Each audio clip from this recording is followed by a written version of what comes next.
अस्सलामुअलैकुम फ्रेंड्स, कैसे हैं आप सब। उम्मीद है आप सब ठीक होंगे।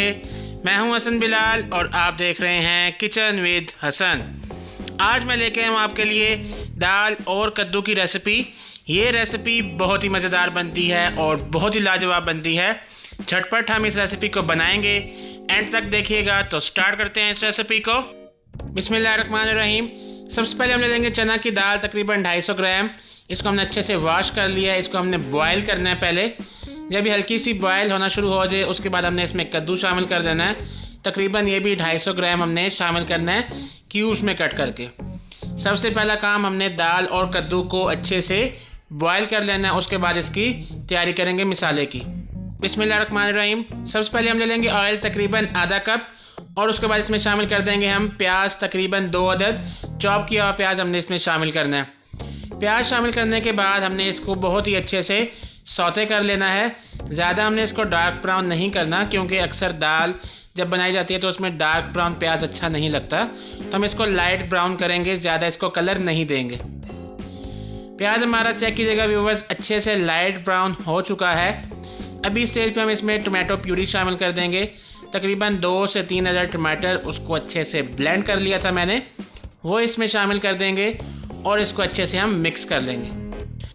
इसको मिक्स करने के बाद इसमें हमने मसाला जात शामिल कर देने हैं। मसाला जात में हमारे पास सबसे पहले नमक है, तकरीबन आधा चम्मच नमक शामिल किया है इसमें। आधा चम्मच कुटी हुई लाल मिर्चें हैं, आधा चम्मच हल्दी है, और लाल मिर्चें पिसी हुई 1 चम्मच और 1/4 चम्मच शामिल की हैं। ये मसाला जात शामिल करने के बाद हमने इसको अच्छे से भून लेना है कि आपके जो मसाला जात हैं वो अच्छे से पके हुए होंगे, तभी आपके दाल कद्दू में ज़्यादा टेस्ट आएगा। क्योंकि दाल कद्दू को तो हमने बॉयल कर लिया है, तो मसाला जात को बहुत ही अच्छे से हमने पका लेना है। सो भी बस चेक कीजिएगा, हमारे जो मसाला जात हैं वो अच्छे से फ्राई हो चुके हैं। इसमें जो ऑयल है वो अच्छे से सेपरेट हो चुका है। जब तक आपका ऑयल सेपरेट ना हो तब तक आपने मसाले को अच्छे से भूनते रहना है, फ्राई करते रहना, ठीक है। जब मसाला हमारा अच्छे से फ्राई हो जाएगा उसके बाद अब हमने इसमें जो दाल और कद्दू को बॉयल किया था मिक्स करके, वो इसमें शामिल कर देंगे। अब दाल कद्दू शामिल करने के बाद ये नहीं कि हमने इसको अच्छे से भूनते रहना है, हम ऐसा नहीं करेंगे। हम इसको सबसे पहले क्या करेंगे कि इसको अच्छे से हम पहले मिक्स कर लेंगे कि जो हमने शामिल किया है दाल और कद्दू, ये मसाले के साथ पहले यकजान हो जाए, अच्छे से मिक्स हो जाए। इसको जब हम अच्छे से मिक्स कर लेंगे तो हमने क्या करना है कि हमने इसको कवर कर देना है दम वाली आंच पे, ठीक है।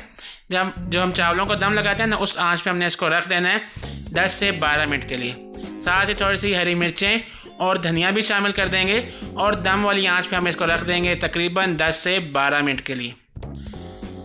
सो व्यूअर्स, चेक कीजिएगा 10 से 12 मिनट के बाद हमारा जो दाल कद्दू है वो बहुत ही मज़ेदार तैयार हो चुका है। अब हमने क्या करना है, बस इसको 1 से 2 मिनट तेज़ आंच पे भून लेंगे।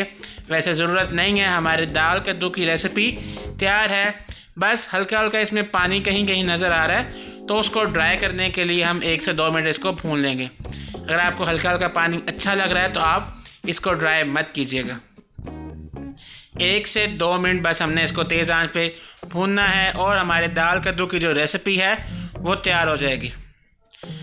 सो व्यूअर्स, चेक कीजिएगा, इसमें जो हल्का पानी था वो भी ड्राई हो चुका है। हमारा जो दाल कद्दू की रेसिपी है वो अच्छे से पककर तैयार हो चुकी है।